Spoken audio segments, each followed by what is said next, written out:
পুলিশের বিরুদ্ধে বল প্রয়োগের অভিযোগ তুলেছেন প্রকৌশল বিশ্ববিদ্যালয়ের শিক্ষার্থীরা। বুধবার দুপুরে শাহবাগ ইন্টারকন্টিনেন্টাল হোটেলের মোড়ে দুই পক্ষের সংঘর্ষ হয়।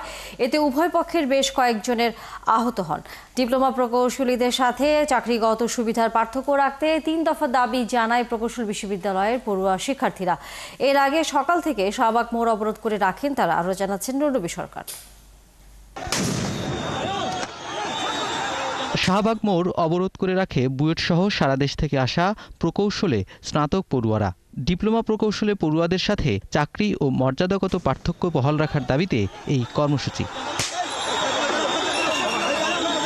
আলটিমেটাম অনুযায়ী দাবি বাস্তবায়ন হয়নি, যে কারণে দাবি আদায়ে শিক্ষার্থীরা প্রধান উপদেষ্টার বাসভবন যমুনার দিকে রওনা হয় দুপুর ১টার পর।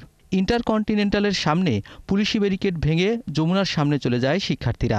এ সময় পুলিশ সাউন্ড গ্রেনেড, লাঠিচার্জ ও টিয়ার শেল এবং জলকামান নিক্ষেপ করে শিক্ষার্থীদের ছত্রভঙ্গ করে দেয়। আশেপাশে আতঙ্ক ছড়িয়ে পড়ে, বেশ কয়েকজন শিক্ষার্থী আহত হয়। পুলিশের পিছন থেকে ইচ্ছা করে উস্কানোর জন্য আমাদেরকে সাউন্ড গ্রেনেড মারা হয়েছে। আমরা সবাই রক্তাক্ত হয়েছি, আমাদের সবাইকে রক্তাক্ত করা হয়েছে। আমরা যখন বসেছিলাম আমাদের বলেও না যেখানে আপনারা বসবেন আপনারা চলেছেন, আমাদের কিছুই বলে নাই। হুট করে আমাদের উপর লাঠিচার্জ, তারপর টিয়ার শেল, অবিবেচনার মতো। আমরা কতজন আহত হয়েছি সেটা যে আমরা দেখবো, আমাদের ওই অবস্থাটাও নাই। আমার দুঃখের জায়গাটা হচ্ছে আমাদের ৩ দফা যৌক্তিক আন্দোলন। পুলিশ বলছে যমুনার সামনে সহসমাবেশ নিষিদ্ধ। শিক্ষার্থীরা শান্তিপূর্ণভাবে সরে না যাওয়ায় বল প্রয়োগ করেছে তারা। পরিস্থিতি নিয়ন্ত্রণে আনতে পুলিশ দায়িত্ব পালন করেছে। শিক্ষার্থীরা হোটেল ইন্টারকন্টিনেন্টালের সামনের সড়ক ছেড়ে ফের অবস্থান নেয় শাহবাগ মোড়ে।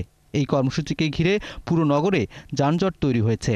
শিক্ষার্থীরা বলছে দাবি আদায় না হওয়া পর্যন্ত তাদের আন্দোলন চলবে। রবি সরকার, ৭১, ঢাকা। দর্শক, এই বিষয়ে বিস্তারিত জানাতে আমাদের সাথে এরই মধ্যে শাহবাগ থেকে যুক্ত হচ্ছেন সহকর্মী সুমন মাহমুদ। আমরা তার কাছ থেকে সেখানকার খবর জানবো।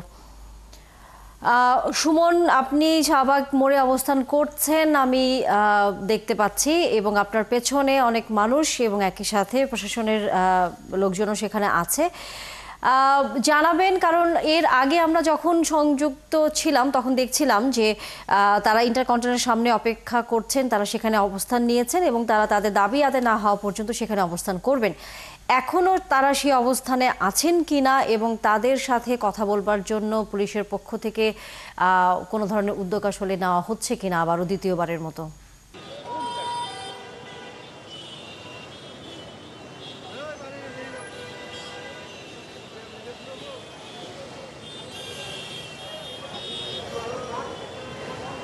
তানিয়া, আপনাকে ধন্যবাদ। তানিয়া, আপনাকে জানাই আপনি যে তথ্যগুলো দিলেন সেই তথ্যগুলোর সাথে আমি নতুন করে যে তথ্যটি যোগ করতে চাই সেটি হলো যে সকালবেলা থেকেই কিন্তু প্রকৌশল বিশ্ববিদ্যালয়ের শিক্ষার্থীরা শাহবাগ মোড়ে অবস্থান করছিলেন। তারপর তারা প্রধান উপদেষ্টার কার্যালয়ের দিকে যাচ্ছিলেন, বাসভবনের দিকে যাচ্ছিলেন। ঠিক তখনই আসলে পুলিশের সাথে তাদের একটি ধাওয়া পাল্টা দেওয়া হয়, সেখানে টিয়ারশেল এবং সাউন্ড গ্রেনেড ছোড়া হয়। এর ফলে বেশ কিছু শিক্ষার্থী সেখানে আহত হন এবং এখন শিক্ষার্থীরা শাহবাগ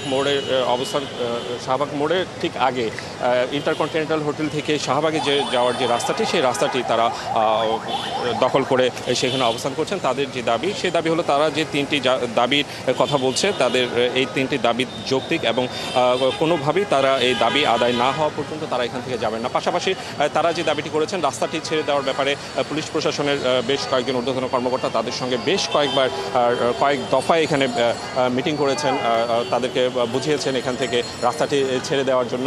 কিন্তু তারা তাদের যেই দাবি আছে সেই দাবিতে তারা অটল। তারা বলছেন যে উপদেষ্টা মহল থেকে যদি কোনো উপদেষ্টা এসে তাদেরকে বিষয়টিকে তাদের সঙ্গে সমাধান না করেন তাহলে তারা এই অবস্থান ছাড়বেন না এবং তারা এখানে অবস্থান করবেন যতক্ষণ পর্যন্ত তাদের দাবি দেওয়া আসলে পূরণ না হয়। তো তারা এই দাবিতে এখন পর্যন্ত সেখানে অবস্থান করছেন। তারা পাশাপাশি যে দাবিটি করছেন যে কিছুক্ষণ আগে বেলা 1টার দিকে যখন পুলিশের সাথে তাদের ধাওয়া পাল্টা দেওয়া হয়, সেই সময় যে শিক্ষার্থীরা আহত হয়েছেন তার ফলে যে পুলিশ সদস্যরা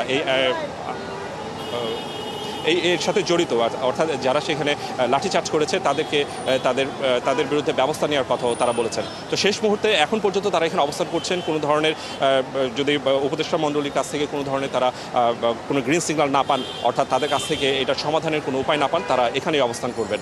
তানিয়া। সেটি হয়তো আমরা আপনার মাধ্যমে শুনছিলাম যে সেখানে তারা অবস্থান করবেন এবং আপনি যানজটের কথাও একই সাথে বলছিলেন, কারণ দীর্ঘ একটি সড়ক আসলে এখানে বলা যায় অবরুদ্ধ করে রাখা হয়েছে। এই দাবি আদায় না হওয়া পর্যন্ত তারা বলছিলেন সে কথা।